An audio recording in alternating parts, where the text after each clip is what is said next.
இது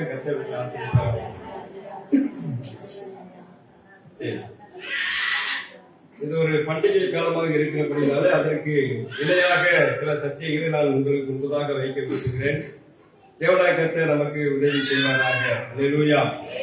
சத்தியத்தை அறிவீர்கள், சத்தியம் உங்களை விடுதலையாக்கும். வேதாகமத்திலிருந்து 2 வேத வசனங்களை நம்ம வாசிக்க போகிறோம். முதலாவது ஆபகுக் தீர்க்க தரிசன புஸ்தகம் 2வது அதிகாரம் 3வது வசனமும், அதனைத் தொடர்ந்து கலாத்தியர் அப்போஸ்தலன் பவுல் கலாத்திய திருச்சபைக்கு எழுதின நிருபம் 4வது அதிகாரம் 5வது வசனத்தையும் நம்ம எல்லாரும் சேர்ந்து வாசிக்க போகிறோம். நிறுத்தி நிதானமாய் அவரவருக்கு தெளிவனமாக நாம் வேத வசனத்தை வாசிக்க போகிறோம். சரிங்களா? எல்லாரும் வேதாந்தத்தை கொண்டு வந்திருப்பீங்க. பழைய ஏற்பாட்டில் பக்கம் 1084 ஆபகுக் தீர்க்க தரிசன புஸ்தகம் 2வது அதிகாரம் 3வது வசனம். எல்லாரும் எடுத்துக்கிட்டீங்களா? ஆபகுக் தீர்க்க தரிசன புஸ்தகம் 2வது அதிகாரம் 3வது வசனம். அதே போல கலாத்தியருக்கு எழுதின நிருபம் 4வது அதிகாரம் 5வது வசனம். முதலாவது ஆபகுக் 2:3 வாசிப்போம். குறித்த காலத்துக்கு பாருங்க, எல்லாரும் சேர்ந்து வாசிக்கும். தெரியும், எடுத்துக்கிட்டீங்களா? எல்லாரும் எடுத்துக்கோங்க. வேதத்தை அசால்ட்டா கேஷுவலா இருக்காதீங்க. பக்தியா கடவுளுடைய வார்த்தைக்கு கீழ்ப்படிஞ்சு தெளிவா சத்தமா வாசிக்கும். சரி, வாசிப்போம். குறித்த காலத்துக்கு தரிசனம் இன்னும் வைக்கப்பட்டு இருக்கிறது, முடிவிலே அது விளக்கும். அது பொய் சொல்லாது, அது தாமதித்தாலும் அதற்கு காத்திரு, அது நிச்சயமாக வரும், அது தாமதிப்பதில்லை. கலாத்தியருக்கு 4வது அதிகாரம் 5வது வசனத்தை அப்படியே திருப்பி வாசிப்போம். காலம் நிறைவேறின போது திருநிலத்தில் பிறந்தவரும் நியாய பிரமாணத்திற்கு கீழானவரும் ஆகிய நம்முடைய குமாரனை தேவன் அனுப்பினார். கண்களை மூடி நாம் ஜெபிப்போம். ஆண்டவரே, இந்த வார்த்தை 2 வார்த்தைகள் மூலமாக எந்த சத்தியம், எந்த தீர்க்க தரிசன வார்த்தை எங்களோடு கூட பேச விரும்புகிறீரோ அவைகளுக்கு என்னுடைய இருதயங்களும் திறந்திருப்பதாக என்று சொல்லி நாம் ஸ்தோத்திரம் பண்ணுவோமாக. ஹல்லேலூயா. ஸ்தோத்திரம் பண்ணுவோமாக. ஓ நன்றி ஆண்டவரே, நன்றி ஆண்டவரே, நன்றி ஆண்டவரே. ஸ்தோத்திரம், ஸ்தோத்திரம், ஸ்தோத்திரம், ஸ்தோத்திரம், ஸ்தோத்திரம் பண்ணுவோமாக. ஹல்லேலூயா. ஸ்தோத்திரிக்கிறோம், ஸ்தோத்திரிக்கிறோம் கர்த்தாவே. மனதில் பார்க்கிறோம் ஆண்டவரே. ஸ்தோத்திரம் ஆண்டவரே. சின்னஞ்சிறு வயதில் என்னை குறித்து விட்டார், தூரம் போகினும் கண்டு கொண்டார். சின்னஞ்சிறு வயதில் என்னை குறித்து விட்டார், தூரம் போகினும் கண்டு கொண்டார். தமது ஜீவனை எனக்கும் அளித்து ஜீவன் பெற்றுக்கொள் என்று வைத்தார். தமது ஜீவனை எனக்கும் அளித்து ஜீவன் பெற்றுக்கொள் என்று வைத்தார். ஆனந்தமே, பரமானந்தமே, பெரும் பாக்கியமே, இந்த பாதலத்தின் சொந்தக்காரமே,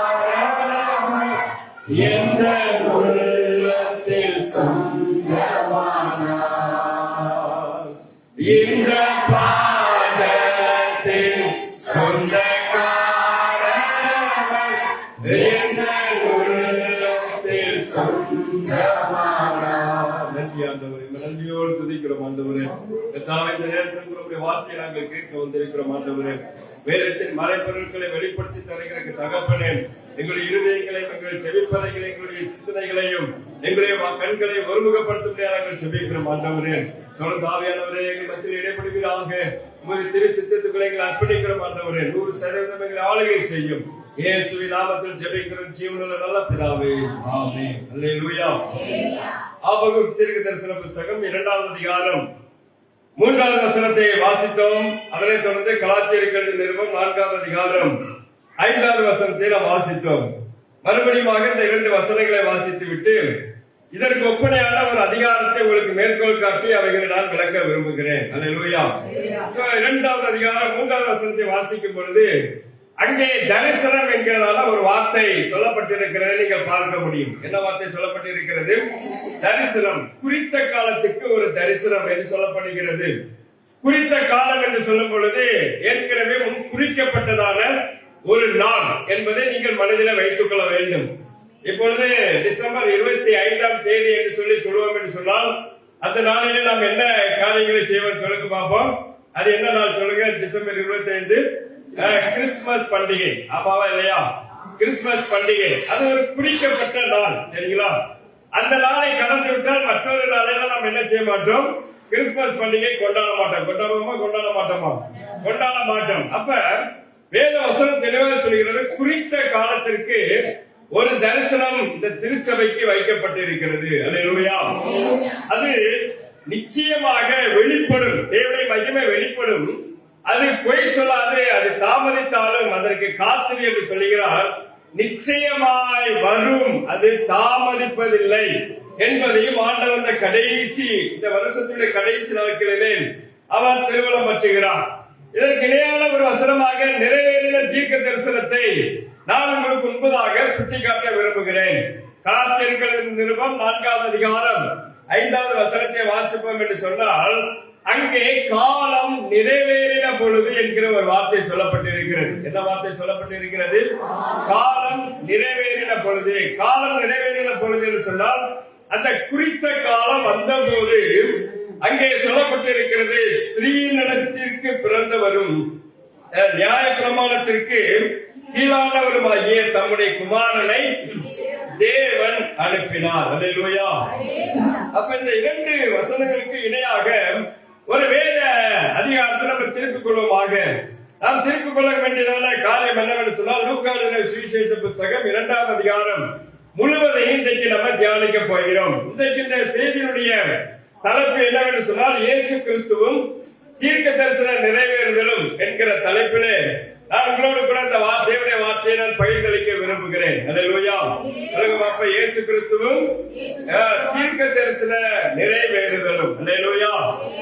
பாருங்கள், 2ஆவது அதிகாரத்தை நாம் திருப்புவோம் என்று சொன்னால், அங்கே இயேசு கிறிஸ்துனுடைய ஒரு பிறப்பின் சம்பவம் தெளிவாக சொல்லப்பட்டிருக்கிறதை நாம் பார்க்க முடியும். உங்கள் வீடுகளிலே கீத பவனி ஆராதனை செய்ய வரும் பொழுது அங்கே இந்த 2ஆவது அதிகாரத்தில் இருந்து உங்களுக்கு மேற்கோள் காட்டி சில வசனங்களை வாசித்திருப்பார்கள். ஆனால் அதை எவ்விதமாக நீங்கள் எடுத்திருப்பீர்கள் என்பது எனக்கு தெரியாது. ஆனால் வழக்கமாக செய்கிற காரியம் தானே என்று சொல்லி நாம் கடந்து போய்விடலாம். ஆனால் அமிதமாக கடந்து போவது என்பது ஏற்புடையது அல்ல என்பதை நான் உங்களுக்கு சுட்டிக்காட்ட விரும்புகிறேன். அல்லேலூயா. நாங்களும் மதுரை மாவட்டத்தில் நவம்பர் கடைசி வாரத்திலிருந்து 8ஆம் தேதி வரைக்கும் நாங்கள் கேரள ரவுண்டு போனோம். சரிங்களா? மதுரை சுற்றி இருக்கிற கிட்டத்தட்ட 100க்கும் அதிகமான போதகர்களுடைய குடும்பங்களுக்கு வீடுகளுக்கு சென்று அங்கே நாங்களும் கேரள ரவுண்டு. அப்ப நான் இந்த லூக்கா 2ஆவது அதிகாரத்துல 10ல இருந்து 9ல இருந்து 11 வசனங்கள் 14ஆம் வசனம் வரைக்கும் வாசித்தேன். அந்த 2 வாரங்களில் இந்த வசனத்தை நான் தொடர்ந்து வாசிக்கும் பொழுது எனக்குள்ளே அதை சிந்திக்க ஆரம்பித்தேன். ஏன் இந்த 2ஆவது அதிகாரத்தில் இப்படிப்பட்டதான அநேக தகவல்கள், இயேசு கிறிஸ்துவை குறித்ததான தகவல்கள் கொடுக்கப்பட்டிருக்கிறது. பிற்பாடு 3ஆம் அதிகாரத்திலிருந்து நீங்கள் வாசிப்பீர்கள் என்று சொன்னால் அவருடைய ஊழியத்துடைய ஆரம்பம் அங்கே கொடுக்கப்பட்டிருக்கிறது. 2ஆவது அதிகாரத்தை வாசிக்கும் பொழுது இயேசு கிறிஸ்துடைய பிறப்பு, அதற்கு அப்புறம் அவர் தேவாலயத்திற்கு செல்லும் நிலை, 12 வயது வரைக்கும் இடைப்பட்டதான பிறந்த நாளில் இருந்து 12 வயது வரைக்கும் இடைப்பட்ட காலத்திலே அவருடைய அந்த விசேஷ காரியங்கள் இங்கே எழுதப்பட்டிருக்கிறதை பார்க்க முடியும்.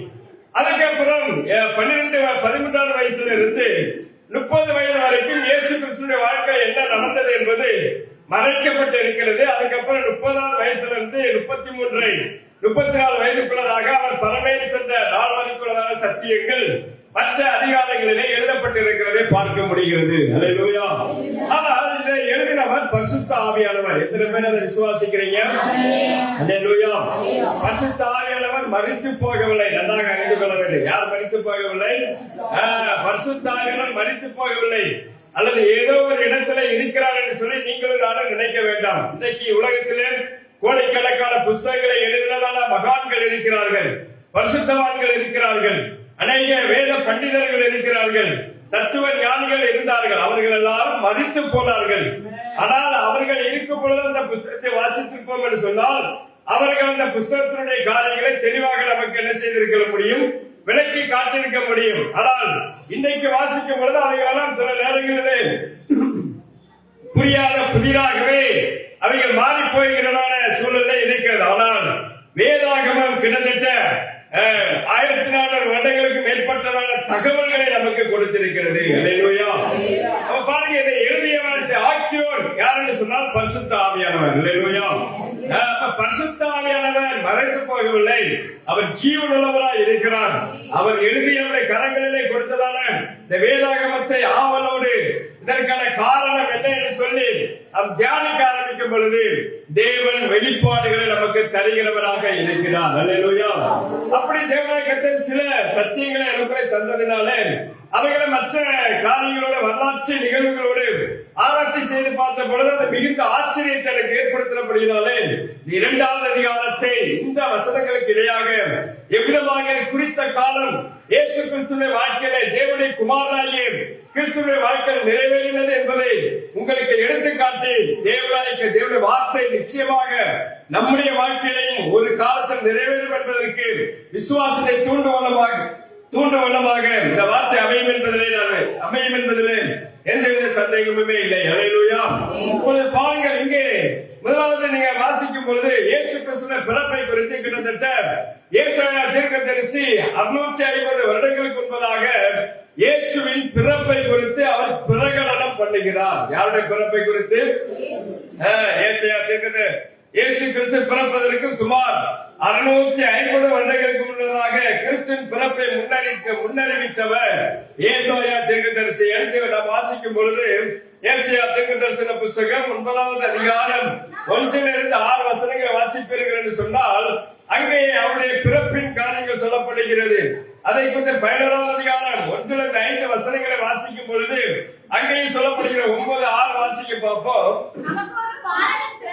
நமக்கு ஒரு பாலகன் பிறந்தார், நமக்கு ஒரு குமாரன் கொடுக்கப்பட்டார், கர்த்தத்துவம் அவர் தோளின் மேல் இருக்கும், அவர் நாமம் அதிசயமானவர், ஆலோசனை கர்த்தர், வல்லமையுள்ள தேவன், நித்திய பிதா, சமாதான பிரபு எண்ணப்படும். அல்லேலூயா.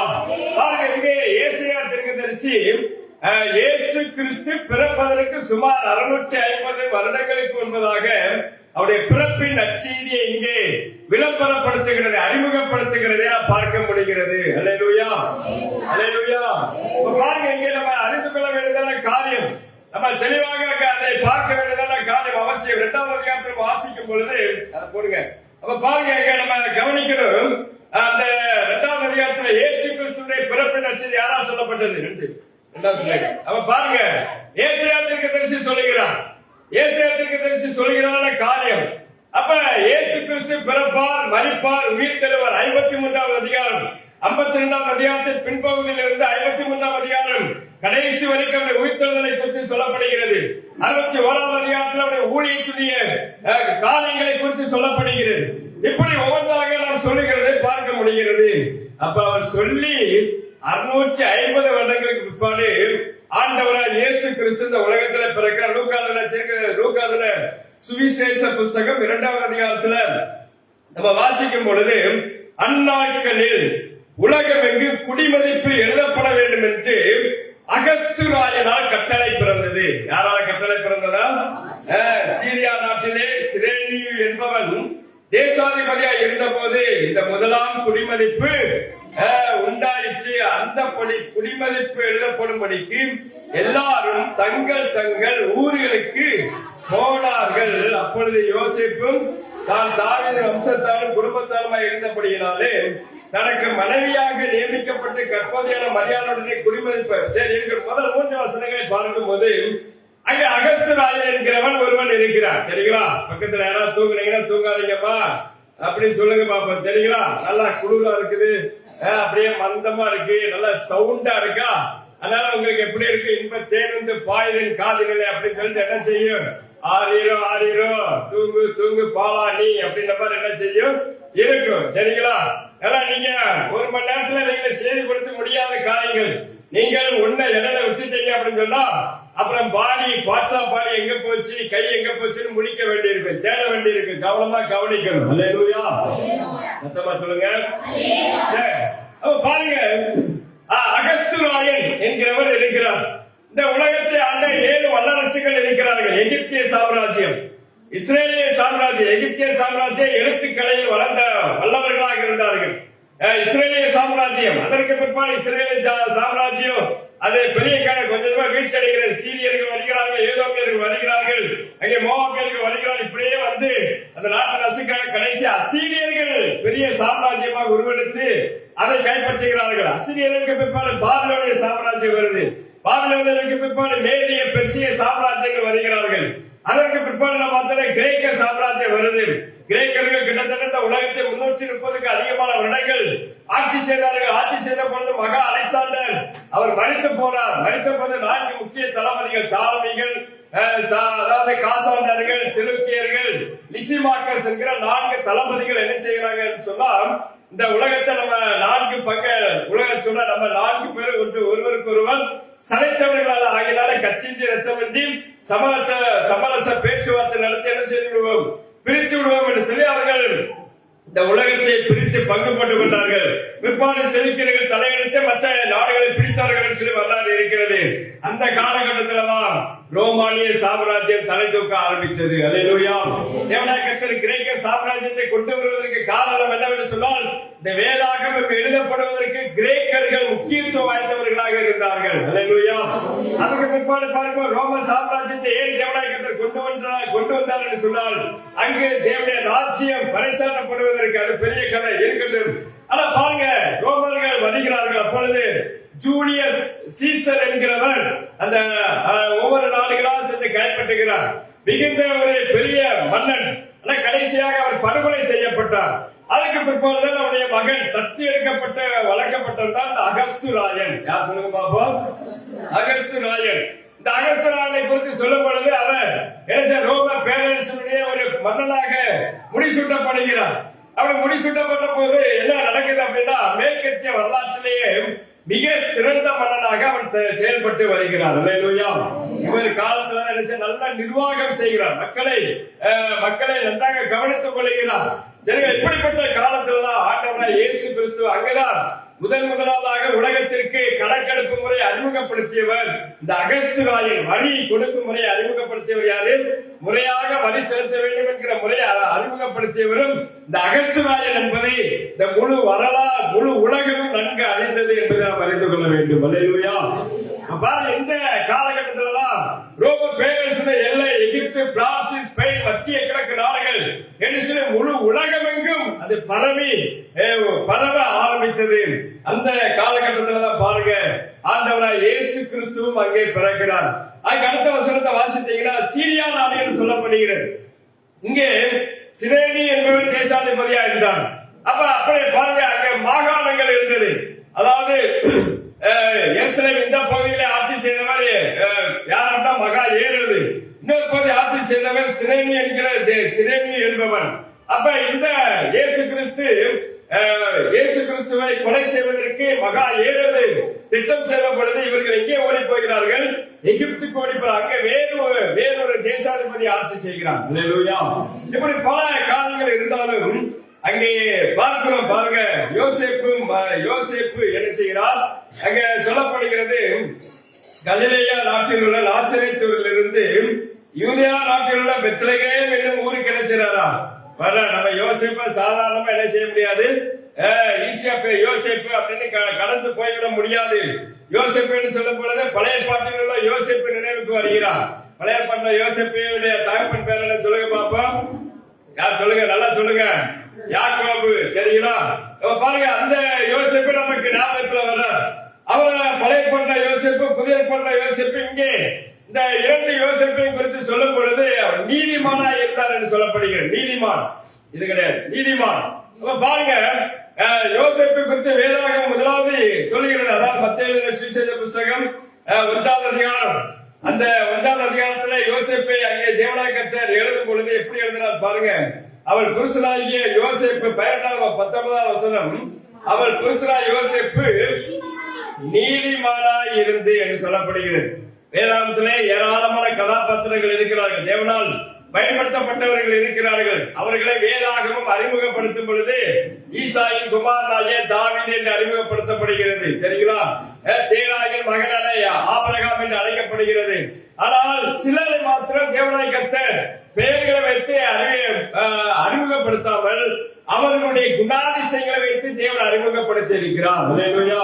உதாரணத்துக்கு பாருங்கள், நோவா தன் காலத்தில் இருந்தவர்களுக்குள்ளே உத்தமனும் சன்மார்க்கனும் நீதிமானுமாய் இருந்தான் என்று சொல்லி தேவன் அவனை அறிமுகப்படுத்துகிறார். அதே போல யோபுவை பார்க்கும் பொழுது யோபு என்ன சொல்றாரு, அங்கே சொல்லப்பட்ட ஊர்ஸ் தேசத்திலே அந்த வசனம் அழகா சொல்லப்படுகிறது, பொல்லாப்புக்கு விலகுகிறவன் உத்தமனும் சன்மார்க்கனும் தேவனுக்கு பயந்து பொல்லாப்புக்கு விலகுகிறவன் என்று சொல்லி அவனுக்கு ஒரு நல்ல சான்றிதழை கொடுத்து தேவன் அங்கே தம்முடைய பிள்ளைகளை அறிமுகப்படுத்துகிறதை பார்க்கிறோம். அல்லேலூயா. அதே போல புதிய ஏற்பாட்டிலேயும் இங்கே ஒரு மனிதனை விதமாக அறிமுகப்படுத்துகிறார், நீதிமான் என்று அறிமுகப்படுத்துகிறார். அல்லேலூயா. இன்னைக்கு ஆண்டவர் இயேசு கிறிஸ்து இங்கே வந்திருப்பார் என்று சொன்னால் உங்களையும் என்னையும் எவ்விதமாக அறிமுகப்படுத்துவார் என்பதை நீங்கள் உங்கள் குணங்களை வைத்து, உங்களுடைய கிரியைகளை வைத்து, உங்களுடைய செயல்களை வைத்து அதை அவர் வெளிப்படுத்துவார். அல்லேலூயா.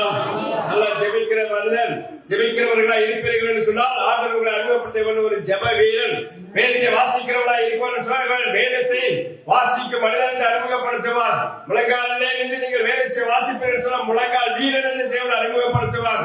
அந்த ரங்கத்தில் உங்களுடைய பரிசுத்த ஜீவன் ஒழுங்கா இருக்கும் என்று சொன்னால் இவன் பரிசுத்தம் உள்ளவன் என்று தேவன் அறிமுகப்படுத்துவார். அல்லேலூயா.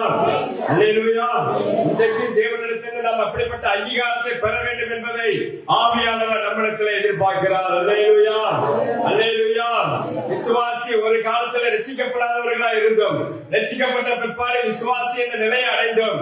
விசுவாசி என்ற நிலையில இருப்போம் என்று சொன்னால் அப்படியே நாம் அழிந்து போய்விடுவோம். மாறாக விசுவாசி என்ற நிலையிலிருந்து சீசன் என்ற நிலைக்கு நாம் வர வேண்டியது அவசியம். எந்த நிலைக்கு வரணும் சொல்லுங்க?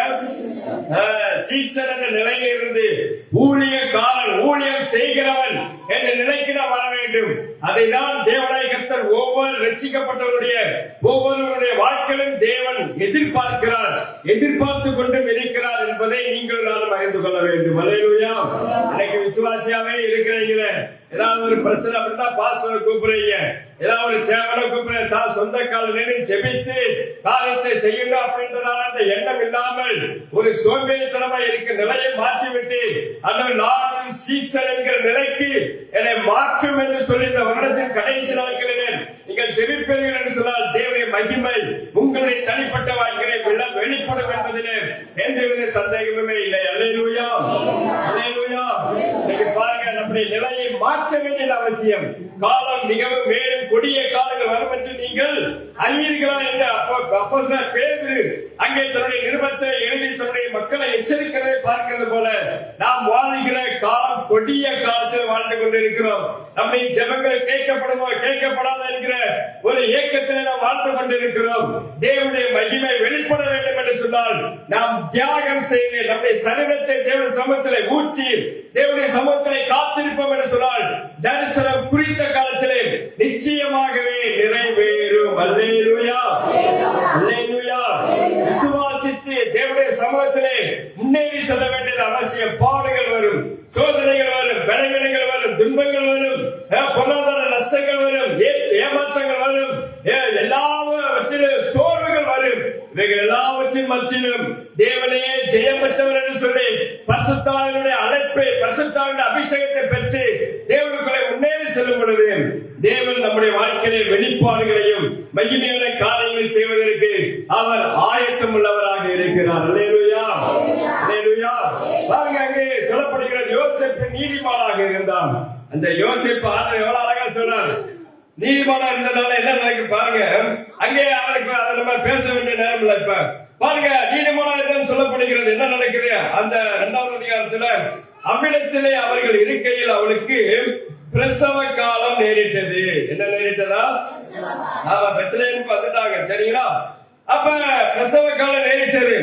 அவள் தன் முதற் பேரானாகிய குமாரனை பெற்று, அதாவது பாருங்க, அந்த காலத்துல இன்னைக்கெல்லாம் நமக்கு ஏதாவது ஒரு வண்டி இருந்தாதான் என்ன செய்ய முடியுது, போக முடியுது. இப்ப நாசரேத்துல இருந்து பெத்லகேம் வரணும் அப்படின்னு சொன்னா 90 மைலா. எத்தனை மைல்? 90 மைல். எல்லாம் கவனிக்க, 90 மைல் நீளம். பயண தூரம் 145 கிலோமீட்டர். சரிங்களா? அப்ப பெத்லகேமுக்கு வராங்க, நாசரேத்துல இருந்து பெத்லகேமுக்கு வராங்க. அப்ப பாருங்க, அன்னைக்கு எப்படி எவ்வளவா இருந்திருக்கு யோசித்து பாருங்க, இந்த சூழல் எப்படி இருந்திருக்கும். அப்ப ஒரு நாளைக்கு சராசரியாக எவ்வளவு கிலோமீட்டர் பயணம் செய்யலாம் அப்படின்னு சொன்னா ஒரு 25 கிலோமீட்டர் பயணம் செய்யலாம். எத்தனை கிலோமீட்டர் பயணம் செய்யலாம்? 25 கிலோமீட்டர் பயணம் செய்யலாம். அப்ப கிட்டத்தட்ட ஒரு 4-5 நாட்கள் பிரயாணம் செய்து நாசரேத்திலிருந்து பெத்லகேம் வந்திருக்கிறாங்க. கழுதையில வந்தாங்களோ இல்ல நடந்து வந்தாங்களோ நமக்கு தெரியாது. பெத்லகேம் வந்தாங்க. பெத்லகேம் என்பதற்கு அது அப்பத்தின் வீடு என்று சொல்லப்படுகிறது. அல்லேலூயா. பெத் என்றால் அது வீடு. சொல்லுங்க பாப்போம். பெத் என்பதன் பொருள் வீடு. லகேம் என்றால் அப்பம். அல்லேலூயா. பாருங்க, தேவன் ஒரு தம்முடைய சித்தத்தை நிறைவேற்றுவதற்கு ஏற்கனவே ஆதி காலங்களிலே அவர் தீர்க்க தரிசனம் உரைத்தார். இந்த தீர்க்க தரிசனம் நிறைவேறுவதற்கு காலங்களை ஏற்படுத்துகிறார், ஆட்சியாளர்களை ஏற்படுத்துகிறார். அதற்கு ஏற்றால் போல அந்த தேசத்தையும் அந்த கிராமத்தையும் தனக்கு ஏற்றதாக மாற்றி அமைக்கிறார். அல்லேலூயா. அது மாத்திரமல்ல, அவர் அரசியல் அமைப்பு சட்டங்களை அவர் மாற்றுகிறவராக இருக்கிறார். அல்லேலூயா. அல்லேலூயா. பாருங்க, மீகா 5:2 ஏற்கனவே இயேசு கிறிஸ்துவின் பிறப்பை குறித்து சொல்லப்படுகிற வாசிக்க பாப்பா. மீகா தீர்க்கதரிசன புத்தகம் 5வது அதிகாரம் 2வது வசனத்தை வாசிங்க. மீகா எப்பிராத்தால் எண்ணப்பட்ட பெத்லகேமே, நீ யூதேயாவில் உள்ள ஆயிரங்களுக்குள்ளே சிறியதா இருந்தும் இஸ்ரவேலை ஆளப் போகிறவர் உன்னிடத்தில் இருந்து புறப்பட்டு என்னிடத்தில் வருவார். அவருடைய புறப்படுதல் அநாதி நாட்களாகிய பூர்வத்தினுடையது. அல்லேலூயா. பாத்தீங்களா? எப்பிராத்தால் எண்ணப்பட்ட பெத்லகேமே, நீ யூதேயாவில் உள்ள ஆயிரங்களுக்குள்ளே சிறியதா இருந்தும் இஸ்ரவேலை ஆளப் போகிறவர், இந்த உலகத்தை ஆட்சி செய்ய போகிறவர், சாத்தானை கொலை செய்ய போகிறவர் உன்னிடத்திலிருந்து புறப்பட்டு என்னிடத்தில் வருகிறார். அல்லேலூயா. அல்லேலூயா. ஒரு அட்ரஸே இல்லாத இடம், பெயரே சொல்லப்படக்கூடாத இடம், பெயரே மண்ணில் ஏறாத ஒரு இடத்திலிருந்து கடவுள் பிறந்திருக்கிறார். அல்லேலூயா. பாருங்க, அப்ப பாருங்க, அந்த தீர்க்கதரிசனத்தை சொன்ன வார்த்தைக்கு அவங்க இவருடைய ஆக்சுவலா நல்லா கவனிக்கணும். இயேசு கிறிஸ்து பிறக்கணும்னா எங்கதான் பிறந்திருக்கணும்? நாசரேத்துல தான் பிறந்திருக்கணும். எங்க பிறந்திருக்கணும் சொல்லுங்க? ஏன்னா நாசரேத் யாருன்னு, நாசரேத்துல யார் வாசம் பண்ணிக்கிறான்? யார் வாசம் பண்ணிக்கிறான் சொல்லுங்க? எங்க பாபா கிடையாது பாஸ்டர் அப்படின்றீங்களா? யோசேப்பு எல்லாம் சொல்லணும். யார் வாசம் பண்ணிக்கிறது? யோசேப்பு கணவன், மரியாளின் கணவன் அங்க வாசம் பண்ணிக்கிறார். அப்ப அங்கதான் பிறந்திருக்கணும். ஆனா பாருங்க, எங்க வராங்க? தேவனுடைய சித்தத்தின்படி பெத்லகேமுக்கு அவர்களை கொண்டு வருகிறார்கள். அல்லேலூயா. பாருங்க, அங்கே வந்தபோது நடக்கிற காரியம், அங்கே இயேசு கிறிஸ்து பிறக்கிறார். அங்கே அவளிடத்தில் அவர்கள் இருக்கையில் அவளை பிரசவ காலம் நேரிட்டது. 7ஆம் வசனத்தில் அவள் தன் முதற் பேரால வாசிங்க, சத்திரத்தில் அவர்களுக்கு இடமில்லாது இருந்தபடியினால் பிள்ளையை துணிகளில் சுற்றி முன்னடையிலே கிடத்தினாள். சரிங்களா? நல்லா அந்த வசனத்தை கவனிக்கணும். என்ன அப்படின்னு சொன்னா, அவள் தன் முதற் பேரான மூத்த குமாரனை பெற்று சத்திரத்திலே அவர்களுக்கு இடமில்லை, இடமில்லாது இருந்தபடியால் பிள்ளையை துணிகளில் சுற்றி முன்னடையிலே கிடத்தினாள் என்று சொல்லப்பட்டிருக்கிறது. யார் இடமில்லை அப்படின்னு சொன்னா சத்திரம். என்ன காரணம் என்று சொல்லும்போது குடிமதிப்பு, அதாவது தங்களுடைய பெயர்களை தங்களுடைய சொந்த ஊர்ல போய் பதிவு செய்வதற்காக அன்னைக்கு ஏராளமான ஜனங்கள் ஆங்காங்க புறப்பட்டு வந்தார்கள். வந்ததுனால சத்திரம் நிரம்பி போய்விட்டது. என்ன ஆயிடுச்சு சொல்லுங்க? சத்திரம் நிரம்பி போயிடுச்சு. சத்திரம் நிரம்பி போனதால அங்க நடக்கிற காரியம், பிள்ளையும் பிறந்துருச்சு. அதை பிறந்த பிற்பாடு என்ன செய்யறாங்க? வைக்கிறதுக்கு இடம் இல்லாதனால எங்க கொண்டு வைக்கிறாங்க? பிள்ளையை துணிகளில் சுற்றி எங்க கடத்துறாங்க? முன்னணையில கடத்துறாங்க. சரிங்களா? முன்னணை, இங்க முன்னணை என்பது தேவன் ஏதோ ஒரு சும்மா ஏனதனம் என்று சொல்லி அந்த இடத்தை தேவன் தேர்வு செய்யவில்லை. முன்னணை என்பது அந்த முன்னணையை குறித்து சொல்லப்படுது. அதாவது அங்கே ஜீவிக்கிறதான குதிரைகள், கழுதைகள், கோவேரி கழுதைகள், மற்ற விலங்குகள் அந்த இடத்துலதான் தீவனங்கள் அதெல்லாம் போடுவாங்க. அந்த முன்னணையில தான் போடுவாங்க. அங்கே வந்து அவைகள் தங்களுடைய பசியை ஆற்றிக் கொள்வதற்கு அங்கே கூட்டிக் கொண்டு வந்து அது உணவை அந்த வைக்கோலை சாப்பிட்ட பிற்பாடு என்ன செய்யும்? It will go to the respective place. தங்களுடைய சொந்த இடத்துக்கு போய்விடும். அப்ப அங்கே அதே இடம் தான், அதே ஒரே ஒரு இடம் தான் இருக்குது. இந்த சத்திரக்காரன் அந்த இடத்துல காட்டுறான். அந்த இடத்துல கொண்டு வந்து அந்த முன்னணையில வைக்கிறாங்க. அந்த முன்னணை நல்லா ஒரு அழகான இடமா இருக்குது. இந்த முன்னணையை பார்க்கும் பொழுது அது ஒரு பலிபீடத்துக்கு அடையாளமாக அங்கே அது ஒப்பிடப்படுகிறது. அல்லேலூயா. இதற்கு அடையாளமாக சொல்லப்படுகிறது. இதிலே காட்ட பாருங்க, முன்னணைக்கும் பலிபீடமும் ஒரே மாதிரி தான் இருந்தது. இயேசு கிறிஸ்து அன்னைக்கு வைத்த இடமும் இந்த பலிபீட அமைப்பு முறை ஒரே மாதிரி தான் இருந்தது என்று நம்ம அறிந்து கொள்ள வேண்டும். காரணம், இதனுடைய காரணத்தை நம்ம சொல்லும்போது பாருங்க, நல்லா நீங்க அறிந்து கொள்ள வேண்டும். தேவன் நம்முடைய வாழ்க்கையில ஒரு காரியத்தை அனுமதிக்கிறார் என்று சொன்னால் நீங்கள் உடனடியாக மாம்சத்துல முயற்சி எடுத்து விடக்கூடாது. இதுல முயற்சி எடுக்க கூடாது சொல்லுங்க. மாம்சத்துல முயற்சி எடுத்து விடக்கூடாது. ஐயோ இப்படியா குழந்தைய கொண்டு வந்து இங்கேயா போறது? நம்ம என்ன செய்வோம்? நல்ல ஒரு இடமா இன்னொரு தேடி பார்ப்போம். போய் நல்ல ஒரு ரூம்ல போய் நம்ம குழந்தைய வைப்போம் அப்படின்னு சொல்லி யோசிப்பு நினைத்திருக்கலாம். ஆனால் அவன் அதற்கு இடம் கொடுக்காமல் தேவனுடைய சித்தம் நிறைவேறுவதற்கு இடம் கொடுத்தான். அல்லேலூயா. உங்களுடைய வாழ்க்கையில, என்னுடைய வாழ்க்கையில, திருச்சபையிலே தேவனுடைய சித்தம் நிறைவேறுவதற்கு ஏதோ ஒன்று தேவன் அனுமதிப்பார் என்று சொன்னால் தேவன் ஒரு பெரிய மகிமையை வைத்திருக்கிறார். அந்த மகிமை வெளிப்படுவதற்கு நான் என்னை மறைத்துக் கொள்வதற்காகவே தேவன் இப்படிப்பட்ட பாடங்களின் வழியாக, இந்த சூழல்களின் வழியாக, அனுபவங்களின் வழியாக என்னை அனுமதித்திருக்கிறார் என்பதை நாம் தெளிவாக புரிந்து கொள்ள வேண்டியது அவசியம். அல்லேலூயா. அல்லேலூயா. பாருங்க, இயேசு கிறிஸ்துவாக கொண்டு வந்து கடத்துறாங்க.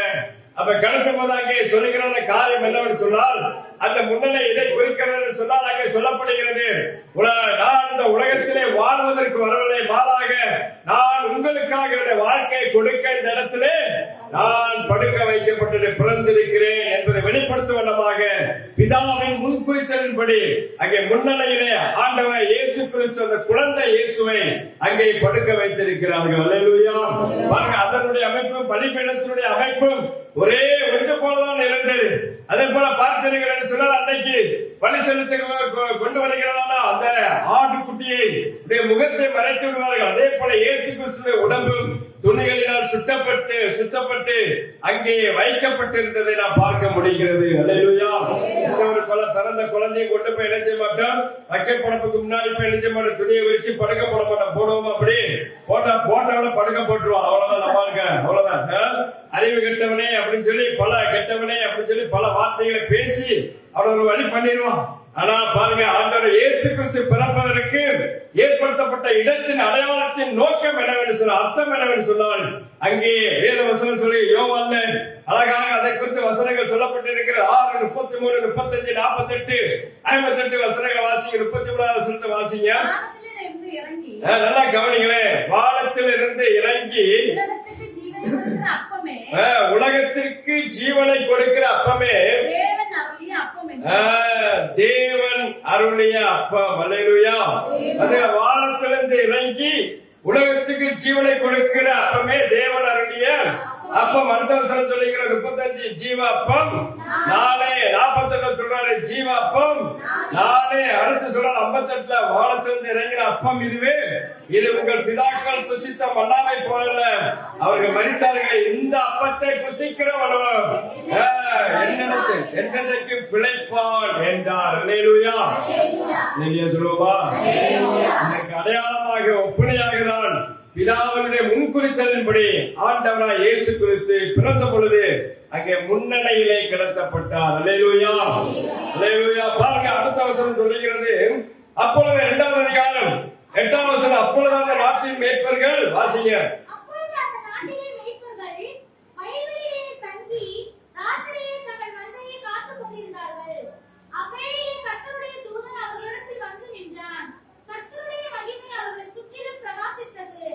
அவர்கள் மிகவும் பயந்தார்கள்.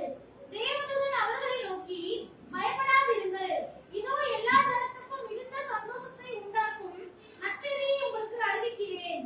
இன்று கர்த்தராகிய கிறிஸ்து என்னும் இரட்சகர் உங்களுக்கு தாவீதின் ஊரிலே பிறந்திருக்கிறார். பிள்ளையின் துணிகளை சுற்றி முன்னணியிலே கிடத்திருக்க காண்பீர்கள். இதுவே உங்களுக்கு அடையாளம் என்றான். அந்த சடனை பரமசேனையின் திரள் அந்த தூதனுடனே தோன்றி, உன்னதத்தில் இருக்கிற தேவனுக்கு மகிமையும் பூமியிலே சமாதானமும் மனுஷர் மேல் பிரியமும் உண்டாவதாக என்று சொல்லி தேவனை தேவனை துதித்தார்கள். அல்லேலூயா. பாருங்க, இப்ப இது ஒரு கேள்வி உங்களுக்கு வந்திருக்கா என்னன்னு தெரியல. இப்ப கிறிஸ்துவானவர் பிறந்து விட்டார் பெத்லகேம்ல. இப்ப பிறந்த பிற்பாடு முதலாவது நற்செய்தி யாருக்கு அறிவிக்கப்படுகிறது சொல்லுங்க பாப்போம்? மேய்ப்பர்களுக்கு அறிவிக்கப்படுகிறது. அல்லேலூயா. அப்ப யார் மேய்ப்பர்? இந்த மேய்ப்பர்கள் யார் அப்படின்னு சொன்னா பெத்லகேமுக்கு எருசலேமுக்கு இடையில தான் அவங்க இருக்கிறாங்க. கிட்டத்தட்ட பெத்லகேமுக்கு எருசலேமுக்கு இடையில கிட்டத்தட்ட ஒரு 4-5 கிலோமீட்டர் தூரம் தான். சரிங்களா? அப்ப யார் தூதன் போய் அவர்களுக்கு அறிவிக்கிறார் என்று சொன்னால் அவர்கள் தேவாலயத்திலே பலி செலுத்தக்கூடியதான ஆடுகளை பராமரித்து வந்தார்கள். என்ன செஞ்சாங்க? இப்ப நீங்க உங்க வீட்டுல ஒரு ஆடு வளர்க்குறீங்க, இதெல்லாம் அடுத்த வருஷம் பஸ்கா பண்டிகைக்கு கொண்டு போய் இந்த ஆட்டை பலி செலுத்த போறேன் அப்படின்னு சொன்னா நீங்க ஆடை கொண்டு போகலாம், தேவாலயம் வரைக்கும் கொண்டு போகலாம். ஆனா உங்களுக்கு என்ன செய்ய மாட்டான்? இல்ல நாங்க ஒரு ஆடு வளர்க்கிறோம், அந்த ஆட்டுக்கு நீ இவ்வளவு கரையை செலுத்தினா என்ன செய்வோம்? உனக்கு இந்த ஆட்டை தான் நீ பலி செலுத்துற அப்படின்னு சொல்லி அவங்க பிரத்யேகமாக பரிசுத்தமாக ஒரு ஆடு, பல ஆடுகளை வளர்த்து வந்தாங்க. அதுதான் தேவனால் ஏற்படுத, அதுதான் இவர்கள் பாதுகாத்து வந்தாங்க, இந்த மந்தை மேய்ப்பர்கள். அப்ப ஆண்டாக தூதன் சொல்றாரு, என்ன சொல்ற பாருங்க, 8ஆம் வசனம். அப்பொழுது அந்த நாட்டிலே மேய்ப்பர்கள் வயல்வெளியில் தங்கி ராத்திரிலே தங்கள் மந்தையை காத்துக் கொண்டிருந்தார்கள். அப்பவே கர்த்தருடைய தூதன் நின்றார், கர்த்தருடைய மகிமை அவர்களை சுற்றிலும். இன்று பாருங்க, இன்று கர்த்தராகிய கிறிஸ்து இரட்சகர் உங்களுக்கு. இனி நீங்க இந்த ஆடை பராமரிக்க வேண்டிய அவசியம் இல்லை, நீங்கள் உங்கள் சடங்காச்சாரங்களை பின்பற்ற வேண்டிய அவசியம் இல்லை. மாறாக இந்த ஆடுகளுக்கு பதிலாக ஒரே ஒருவர் தன்னை ஜீவபலியாக ஒப்பு கொடுப்பதற்கு பிறந்திருக்கிறார், அவரை போய் பாருங்கள், உங்களுக்கு பாவ மோட்சனை கிடைக்கும் என்று சொல்லி தேவதூதன் அவர்களுக்கு செய்தியை முன்னறிவிக்கிறார். அல்லேலூயா, அல்லேலூயா. பாருங்க, அதனாலதான் ஆண்டவர் தேவாலயத்துக்கு போறார். போகும்போது அங்க காசுக்காரர்களுடைய கடைகளையும் புறா விற்கிறவர்களையும் ஆடுகளை என்ன செய்யறாரா? என்ன செஞ்சாரு? துரத்தி விட்டு, சரிங்களா, இது என்னுடைய வீடு, இது எல்லா ஜனத்துக்கும் ஜெப வீடு எனப்படும், இதை நீங்கள் கள்ளர் குகையாக்கினீர்களே என்று சொல்லி அங்கே எருசலேம் தேவாலயத்தை அவர் சுத்தம் பண்ணினதை நான் பார்க்க முடிகிறது. அல்லேலூயா. எத்தனை பேர் நம்முடைய தேவாலயத்தை நீங்க உட்கார்ந்து இருக்கிற இந்த தேவாலயத்தை எத்தனை பேர் சுத்தம் பண்ணி இருக்கிறீங்க? இந்த தேவாலயத்திற்காக இந்த வருஷத்துல நீங்க என்ன செஞ்சிருக்கிறீங்க? ஒரு சேர் வாங்கி போட்டிருக்கீங்களா அப்படின்றத யோசித்து பார்க்கணும். சரிங்களா? இந்த தேவாலயத்துக்குள்ள நீங்க கொலை பேசக்கூடாது. நான் தெளிவா சொல்றேன், இந்த ஆலயத்துக்குள்ள, அந்த ஆலய வளாகத்துக்குள்ள நீங்கள் குறை பேசக்கூடாது, பாவமான காரியங்களை குறித்து இங்கே சிந்திக்க கூடாது, பாவத்துக்கு அடுத்த செயல்களை இங்கே செய்யக்கூடாது, அதாவது மாம்சத்தின் கிரியைகளை இங்கே நடப்பிக்க கூடாது. இந்த ஆலய வளாகத்திற்குள்ளே நீங்கள் காலடி எடுத்து வைப்பீர்கள் என்று சொன்னால் உங்கள் எண்ணங்களிலே கிறிஸ்துவானவர் மாத்திரமே வெளிப்பட வேண்டும். அல்லேலூயா. அதே மீறி இங்கே உள்ளே தேவனுக்கு பிரியமில்லாத காரியங்களை பேசி அதுல சண்டையை போட்டு அதுல விரோதங்களை உண்டு பண்ணி பயபக்தி அவபக்திக்கான காரியங்களை ஏற்படுத்துவீர்கள் என்று சொன்னால் தேவன் தமது பட்டயத்தோடு எதிர்த்து தலையை வெட்டி போடுவார். அல்லேலூயா. இது தேவன் தங்கும் ஸ்தலம். அல்லேலூயா. தேவனுடைய ஸ்தலத்தை நீங்கள் தீட்டுப்படுத்தவோ, உங்களுடைய விருப்பப்படி செயல்படுத்துவதற்கோ, உங்களுடைய சித்தப்படி நடப்பிப்பதற்கோ, உங்களுடைய விருப்பப்படி ஆராதனை செய்வதற்கோ அல்ல இது தேவனுடைய ஸ்தலம். மாறாக பயபக்திக்குரியது, பயந்து நடக்கக்கூடிய ஸ்தலம். தேவனுடைய சமூகத்தில் பயந்து குனிந்து முழங்கால் படிட்டு கண்ணீர் சிந்தி தேவனுடைய இரக்கத்திற்காக மன்றாடக்கூடிய இடம்தான் தேவனுடைய ஸ்தலம் என்பதை அறிந்து கொள்ள வேண்டும். அல்லேலூயா. எத்தனை முறை இந்த ஆலயத்தில் கண்ணீர் விட்டு இருக்கிறீர்கள்? எத்தனை முறை தேவனுக்காக செய்து, தேவனுக்காக தியாகம் செய்து பொருட்களை வாங்கி கொடுத்திருக்கிறீர்கள்? எத்தனை முறை உங்களுடைய உடல் உழைப்பு இந்த ஆலயத்திற்கு செலுத்தியிருக்கிறீர்கள்? மாறாக ஆலோசனைகளை சொல்வதை தேவன் விரும்பவில்லை. தியாகம் செய்து இங்கே நீங்கள் உங்களுடைய பங்கை செலுத்துவீர்கள் என்று சொன்னால் தேவன் உங்களுக்கு தனது பங்கை வெளிப்படுத்துவார். அல்லேலூயா, அல்லேலூயா. குறை பேசுகிற கூட்டம் ஏராளம். தேவனுடைய சமூகத்துக்குள்ளே வந்துவிட்டு அவர் இப்படி, இவர் இப்படி, அந்த ஊழியக்காரன் அப்படி என்று குறை பேசி குறையான வார்த்தைகளை சொல்லி ஜெபித்துக் கொண்டிருக்கிறது ஏராளமான பேர் இருக்கிறீர்கள். தேவனுடைய சமூகத்தில் நீங்கள் ஜெபிப்பீர்கள் என்று சொன்னால் ஜெபிப்பதற்கும் தேவன் ஒரு வரைமுறை வைத்திருக்கிறார். உங்கள் மன விருப்பத்தின்படி ஜெபிப்பதற்கு தேவாலயம் ஏற்படுத்தப்படவில்லை. அதற்காக அவர் ரத்தம் சிந்தவில்லை, அதற்காக அவர் முன்னணியிலே பிறக்கப்படவில்லை, அதற்காக அவர் அனுப்பப்படவும் இல்லை. அவர் சித்தம் நிறைவேற்றவே இந்த உலகத்திற்கு ஆண்டவராய் இயேசு கிறிஸ்து அவதரித்தார், ரத்தம் சிந்தினார், மரித்தார், மூன்றாம் நாள் உயிரோடு எழும்பினார். அல்லேலூயா, அல்லேலூயா. தேவனுடைய சமூகத்தில் உள்ள விருப்பு வெறுப்புகளை காட்டாதபடிக்கு தேவனுடைய சித்தத்தை செய்வதற்கு உங்கள் இருதயத்தை ஒடுக்கி, ஆண்டவரே நான் என்ன செய்ய சித்தமாய் இருக்கிறேன் என்று சொல்லி நீங்கள் காத்திருப்பீர்கள் என்று சொன்னால் தேவனுடைய சமூகத்தில் இரக்கம் கிடைக்கும். அல்லேலூயா, அல்லேலூயா. அநேக நேரங்களில் தேவாலயங்களை கேவலமாய் பேசுகிற விசுவாசிகளை நான் பார்க்கிறேன், கேவலமாய் பேசுகிற ஊழியர்களை நான் பார்க்கிறேன். வரும் காலங்களில் அவர்கள் செத்து போவார்கள் என்று ஆண்டவர் உரைக்கிறார். அல்லேலூயா. தேவாலயத்துக்கு விரோதமாக, தேவனுடைய பிள்ளைகளுக்கு விரோதமாக, ஊழியம் செய்கிறவர்களுக்கு விரோதமாக, ஸ்தாபனங்களுக்கு விரோதமாக, தேவனுடைய ராஜ்யத்துக்கு விரோதமாக செயல்படுகிற முழங்கால்களை தேவன் உடைத்து போடுவார், வாய்களை அறுத்து போடுவார், யூடியூப்களை இல்லாம பண்ணி போடுவார். உங்களுடைய கண்களும் என்னுடைய கண்களும் அது சீக்கிரத்திலே காணும். உங்களையும் என்னையும் பரிசுத்தம் பண்ணுகிற இடம் தேவ ஆலயம் என்பதை நீங்கள் அறிந்து கொள்ள வேண்டும். அல்லேலூயா. இதுதான் நம்மை பரிசுத்தமாக்குகிற இடம், இதுதான் நமக்காக பரிந்து பேசுகிற இடம், இதுதான் உங்களுக்காக கிரயம் செலுத்தப்பட்ட இடம், இதுதான் நமக்கு நன்மையை கொண்டு வருகிற இடம், இதுதான் தேவனுடைய வார்த்தையை கொடுக்கிற இடம். இதை அவமரியாதை செய்து அவபத்துக்குரியதாக்கி கேலிக்குரியதாக்குவீர்கள் என்று சொன்னால் தேவன் தம்முடைய குடும்பம், தம்முடைய வீட்டிற்காக யுத்தம் செய்கிறவராக இருப்பார். எச்சரிக்கையாக இந்த மனத்திருப்பு தேவன் விரோதியாய் பார்க்காதபடிக்கு பிள்ளையாய் பார்க்கவே ஆசைப்படுகிறார். அல்லேலூயா, அல்லேலூயா. கண்களை கரங்களை உயர்த்தி ஆண்டவரே, தேவனே தேவனுடைய சமூகத்தை அசட்டை பண்ண மாட்டேன் சொல்லுங்க. தேவனுடைய சமூகத்தை அசட்டை பண்ண மாட்டேன், தேவனுடைய சமூகத்தில் மனம் பதறி பேச மாட்டேன், தேவனுடைய வார்த்தை வீணாய் அனுப்ப மாட்டேன். என்னை மன்னியும்.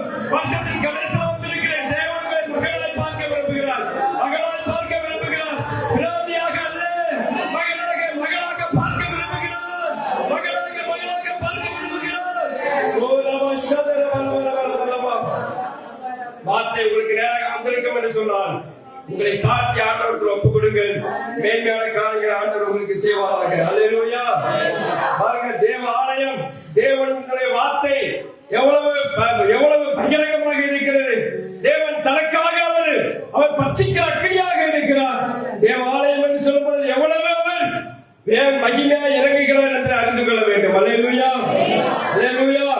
நேற்றுக்கிழமை ஒருபோது நீங்கள் தவிர்த்து விடாதபடிக்கு தேவனுடைய சமூகத்திலே காத்திருங்கள். அல்லேலூயா. பாருங்க, அடுத்து நம்ம வாசிக்கும் பொழுது நம்ம வேகமா போவமாக அங்கே சொல்லப்படுறதான காரியம் வாசிங்க பாப்பா. 16 இருந்து வாசிங்க, 16 இருந்து வாசிங்க.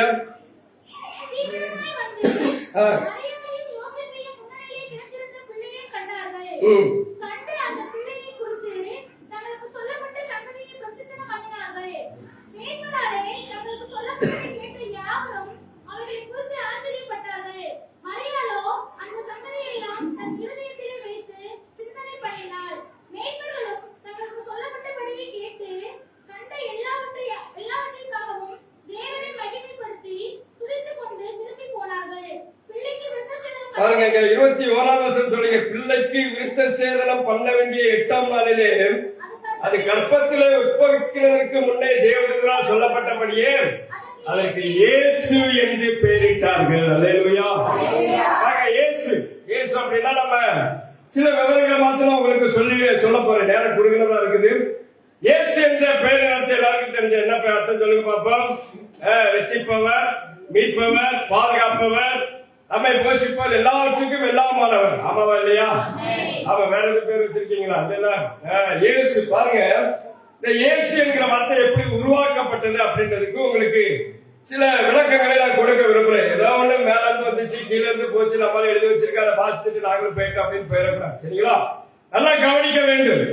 இயேசு என்ற வார்த்தை அதாவது யாவே என்கிறதால ஒரு பதத்திலிருந்து வருகிறது. எதுல இருந்து வருகிறது? யாவே. அந்த யாவே அப்படின்றது எங்க இருந்து வருது அப்படின்னு பாத்தீங்கன்னா, அதாவது நீங்க வாசிக்கும் பொழுது என்ன வார்த்தை? யாத்திராமத்தின் புத்தகம் 3ஆம் அதிகாரம் 14ஆம் வசனம். சரிங்களா? அந்த பகுதியை வாசித்தீங்க அப்படின்னு சொன்னா, மோசேட்ட ஆண்டவர் பேசுறார். நல்லா கவனிக்கணும். மோசேட்ட ஆண்டவர் பேசியெல்லாம் முடிச்சா கடைசியா மோசேக்கு ஒரு டவுட், நீங்க யாருன்னு கேட்க. கடைசியில எல்லாம் பேசி முடிச்ச பிறகு எனக்கு என்ன கேட்கிறான்? நீங்க யாரு? உடனே கேட்கும் போது அங்க சொன்ன, நான் இருக்கிறவராகவே, அந்த இருக்கிறவராகவே இருக்கிறேன் என்பதனுடைய அந்த எபிரேய வார்த்தையினுடைய முழு அர்த்தம் என்ன அப்படின்னு சொன்னா அதுல போட்டிருக்கிறேன். நீங்க நல்லா யூத் ஹே வே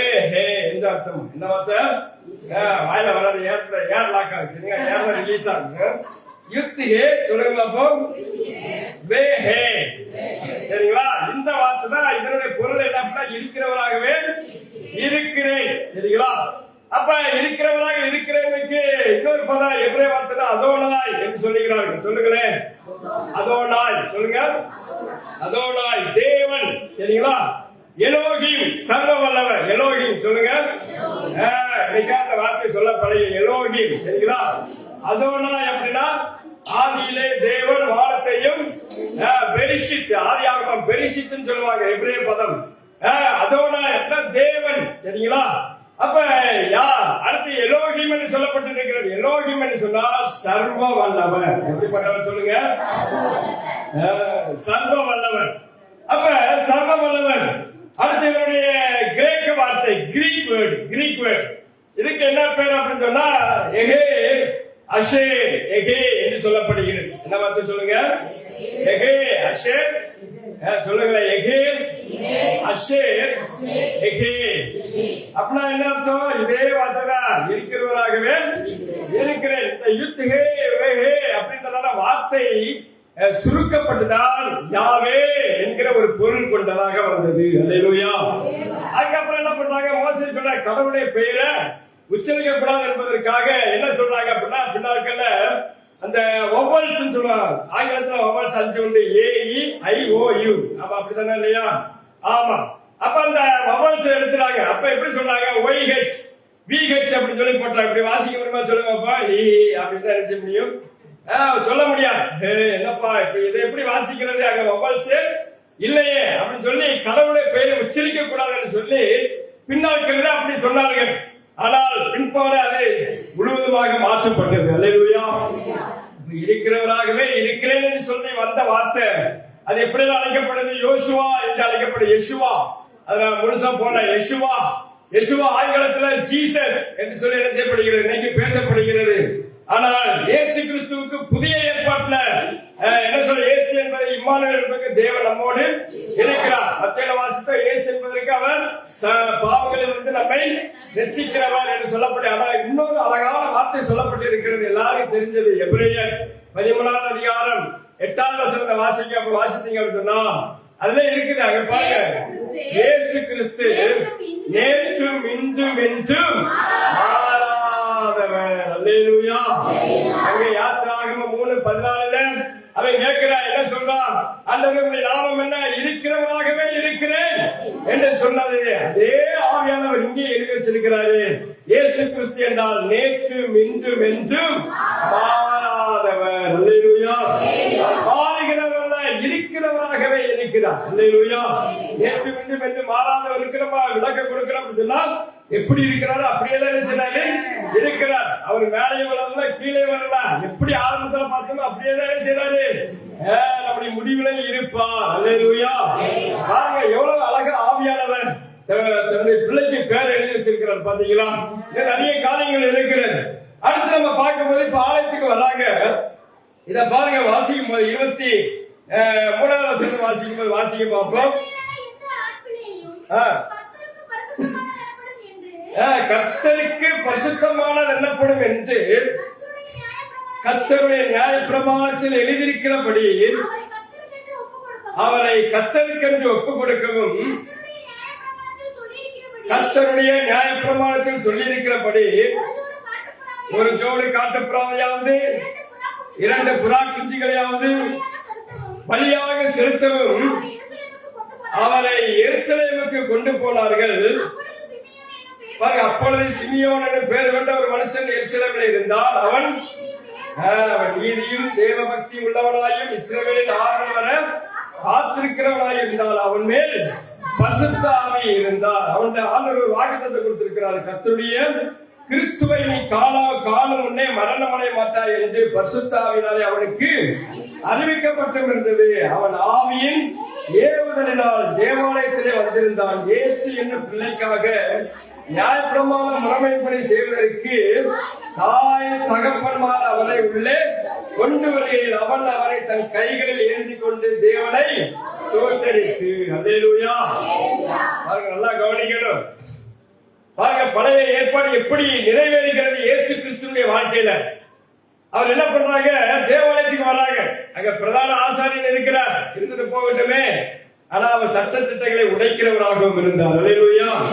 பாருங்க, சிமியோன் என்று பெயர் கொண்ட ஒரு மனுஷன் எருசலேமில் இருந்தானா, அவன் நீதியும் தேவபக்தி உள்ளவனாயும் இஸ்ரவேலின் ஆறுதல் வரை காத்திருக்கிறவனாயும் இருந்தான்.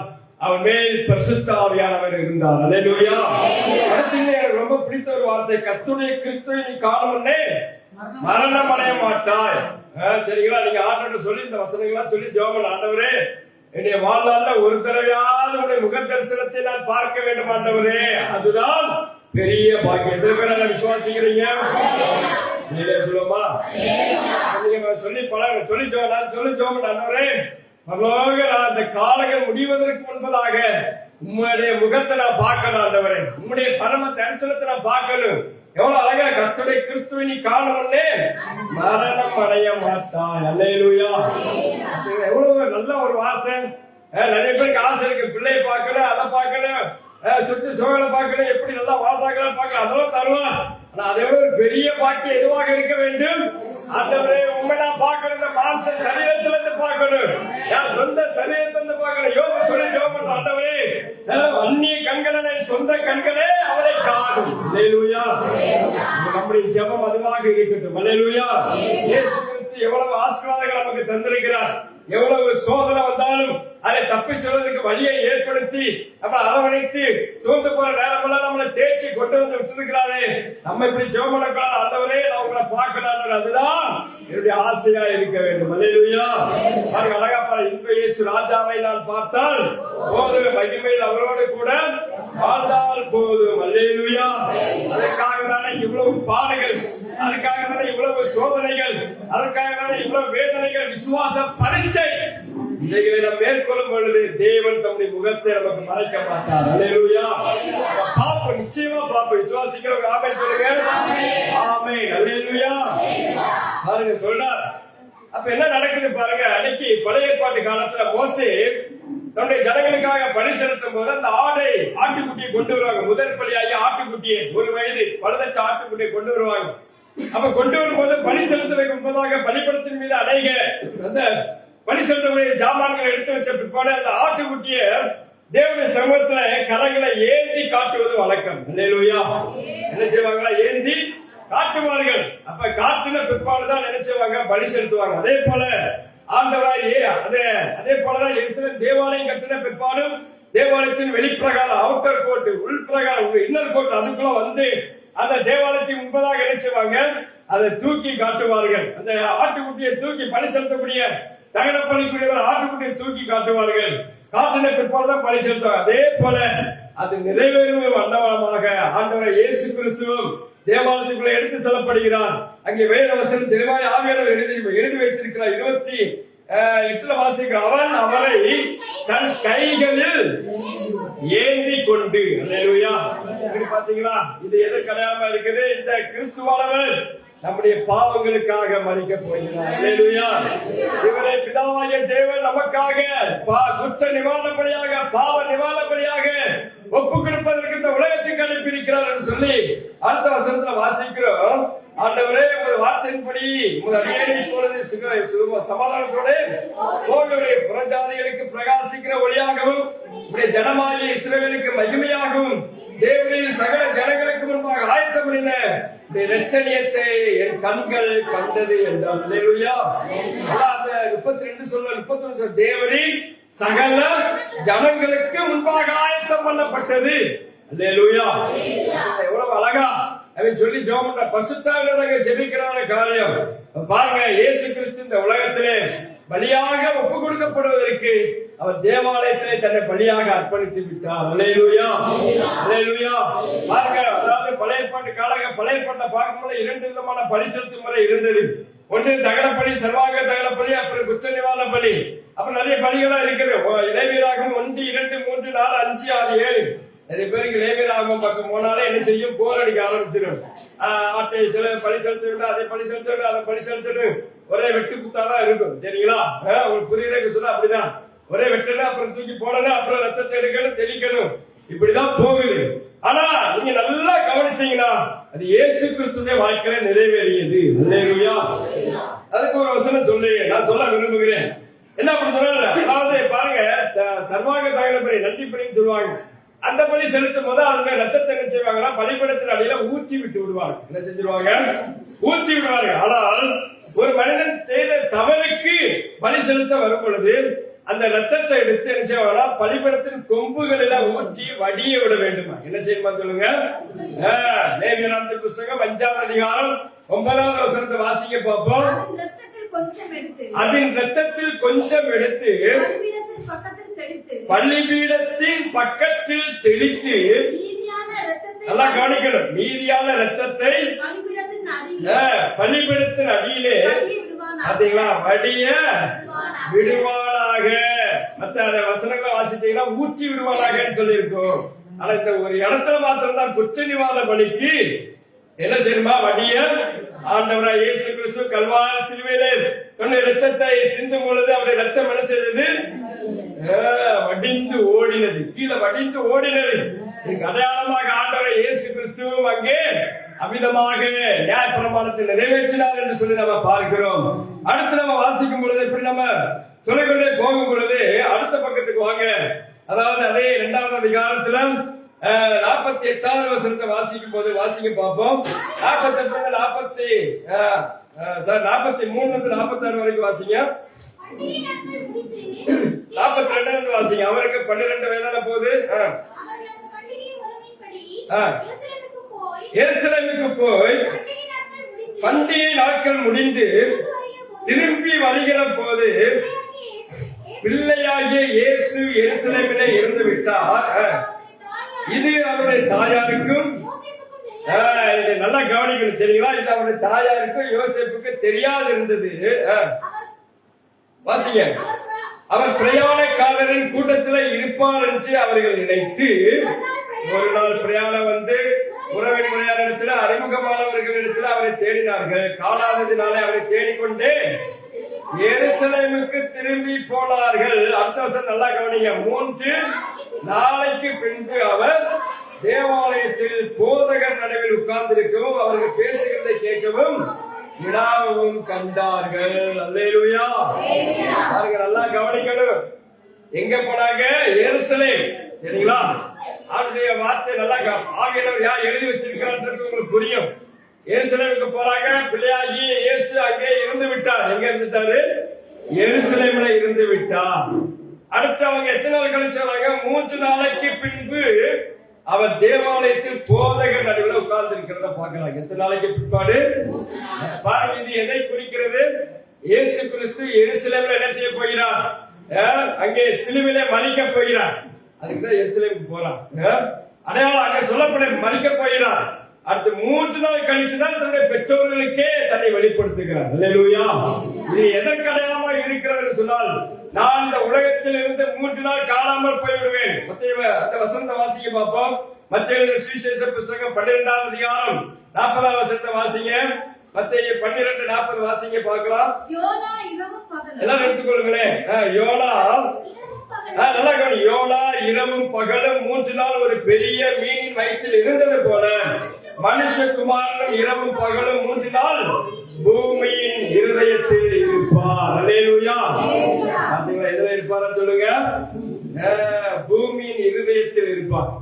அப்ப பாருங்க, 3 நாளைக்கு பின்புதான் இயேசுவை கண்டுபிடிக்கிறார்கள். எங்க கண்டுபிடிக்கிறாங்க? எருசலேம்ல கண்டுபிடிக்கிறாங்க. அதே போல இதற்கு அடையாளமாக ஒப்பனையாக சொல்லப்படுகிறது.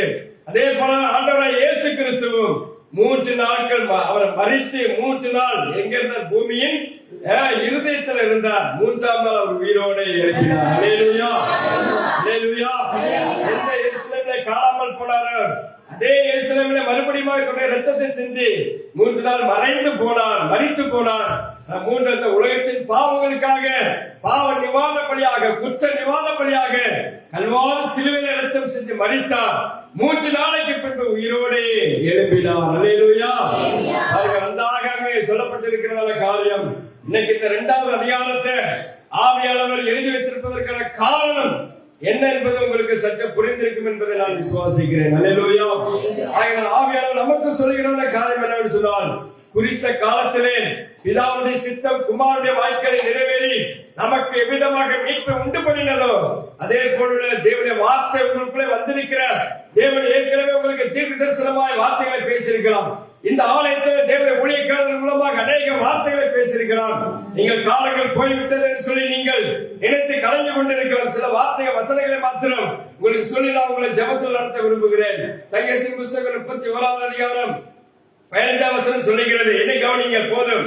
காலங்கள் கர்த்தருடைய கரத்தில் இருக்கிறது. அல்லேலூயா. யாரும் நீங்கள் நினைத்தாலும் காலத்தை நேரத்தையும் சூழ்நிலையும் வானத்தினுடைய காரியங்களையும் அடையாளங்களை மாற்றவே முடியாது. தேவன் ஒருவரே காலங்களை தம்முடைய கரத்தில் வைத்து தனக்கு ஏற்றாற் போல மாற்றி அமைத்துக் கொண்டு வருகிறார். அல்லேலூயா. மழை வருது வெள்ளம் வருது ஜெபம் பண்ணாலும் அவர் நினைச்சாலும் மழையை வெள்ளத்தையும் தடுத்து நிறுத்த முடியுமே தவிர நம்மாலும் அரசாங்கத்தினாலும் ஒன்றும் செய்ய இயலாது. அல்லேலூயா.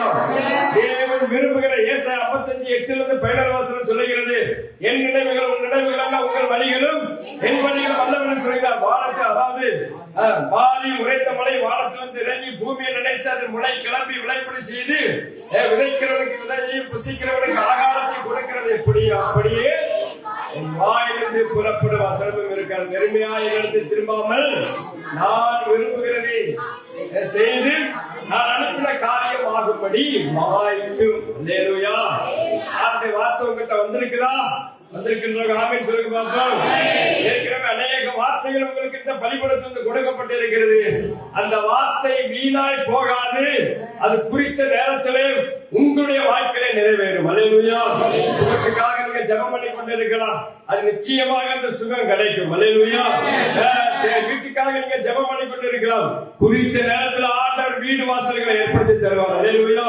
எதிர்காலத்துக்காக நன்மையான காரியங்களுக்காக இன்னும் ஆரோக்கியத்திற்காக ஏராளமான விஷயங்களுக்காக நீங்கள் ஜெபம் பண்ணி கொண்டிருக்கலாம். நிச்சயமாகவே முடிவு ஒன்று நம்பிக்கை வீண் போகாத. சங்கீதம் 105:19 சொல்கிறது, கர்த்தர் சொன்ன வார்த்தை நிறைவேறின பிற்பாடு, கர்த்தர் சொன்ன வார்த்தை நிறைவேறும் அளவு அந்த வார்த்தை என்ன செய்யுமா நம்மள உடம்பிட்டுக் கொண்டிருக்குமா. சங்கீதம் 105:19 வாசிக்கிற அழகாக சொல்லப்பட்டிருக்கு. கர்த்தர் சொன்ன வார்த்தை நிறைவேறும் அளவு அவருடைய வசனம் அவனை, இன்னைக்கு ஆண்டுடைய வார்த்தை வாழ்க்கையில் நிறைவேறும் என்று சொன்னார், அவர் புடமிடுவதற்கு என்னை ஒப்புக் கொடுக்க வேண்டும். அல்லேலூயா. யாரெல்லாம் தங்களை விசுவாச பரீட்சையிலே புடமிடுவதற்கு ஒப்புக் கொடுக்கிறார்களோ நிச்சயமாக அவர்களுடைய வாழ்க்கையிலே தேவனுடைய வார்த்தை நிறைவேறும் என்பதிலே எந்தவித சந்தேகமுமே இல்லை. அல்லேலூயா. ஆண்டவராகிய இயேசு கிறிஸ்துவின் வாழ்க்கையிலே நியாயப்பிரமாணம், மோசேயுடைய நியாயப்பிரமாணங்கள் தேவனுடைய தீர்க்கதரிசி மூலமாக வந்த வார்த்தை நிறைவேறுவதற்கு அவர் தன்னை ஜீவனுடைய ஒப்புக் கொடுத்து புடமிடுவதற்கு ஒப்புக் கொடுத்ததுனால அந்த வார்த்தை முற்றிலுமாக நிறைவேறினது. இன்றைக்கும் தேவனாய கர்த்தர் திருச்சபையாரை பார்த்து கேட்கிறதான காரியம் என்னவென்று சொன்னால், இந்த வார்த்தை நிறைவேறுவதற்கு உங்களை தரை மட்டும் தாழ்த்துங்கள், நிச்சயமாக தேவனுடைய மகிமை பெரிதா இருக்கும். அந்த நாட்கள் வெகு தொலைவில் இல்லை, வெகு அருகில் இருக்கிறது. அதை நீங்கள் சுதந்திரத்துக் கொள்வீர்கள். நிச்சயமாகவே முடிவு உண்டு. நம்பிக்கை வீண் போகாத. ஆபமும் 2:3 மறுபடியும் வாசிப்புமாக அங்கே சொல்லப்பட்ட 2 குறித்த காலத்திற்கு தரிசனம் இன்னும் வைக்கப்பட்டிருக்கிறது. முடிவிலே அது விளங்கும். அது பொய் சொல்லாது. அது தாமதித்தாலும் அதற்கு காத்திரு. அது நிச்சயமாய் வரும். அது தாமதிப்பதில்லை. அல்லேலூயா. ஆலயத்திற்கு தேவனாய கர்த்தர் அநேக வாக்குத்தத்தங்களை தந்திருக்கிறார். என் நிறைந்த ஆத்துமாக்களை தருவேன் என்று வாக்குத்தத்தம் பண்ணியிருக்கிறார். நிச்சயமாகவே அதை எங்களுடைய கண்களும் உங்களுடைய கண்களும் காணும். அல்லேலூயா. என் நிறைந்த ஆத்துமாக்களை ஆண்டவர் தருவார். சபையுடைய அளவை தேவன் விஸ்தாரமாக்குவேன் என்று வாக்குத்தத்தம் பண்ணியிருக்கிறார். சபை இன்றைக்கு இருந்த நிலையை பார்க்க 1000 மடங்கு பெருக என்று தேவன் வாக்குத்தத்தம் பண்ணியிருக்கிறார். அது நிச்சயமாக நிறைவேறும். அதே போல உங்களுடைய வாழ்க்கையில தேவன் கொடுத்த வாக்குத்தத்தம் நிறைவேறும். நாம் எல்லாரும் கண்களை மூடி முழங்கால் தேவ சமூகத்தில் எழும்பி நின்று நாம் ஸ்தோத்திரம் பண்ணுவோமாக. ஹல்லேலூயா. எல்லாரும் ஸ்தோத்திரம் பண்ணுவோமாக. தேவனுடைய சமூகத்தில் தேவனுடைய வார்த்தையை நாம் கேட்டு இருக்கிறோம். தேவனுடைய வார்த்தை தெளிவாய் உள்ளத்திலே வந்திருக்கிறது. பிரத்யட்சமாய் உங்களுடைய சமூகத்திலே ஆவியானவர் இடைப்பட்டு இருக்கிறார். எந்தவித சந்தேகமுமே இல்லை. இந்த வார்த்தை பொய் சொல்லாது. தேவனுடைய வார்த்தை பொய் சொல்லாது. பொய் சொல்ல தேவன் மனிதர் அல்ல.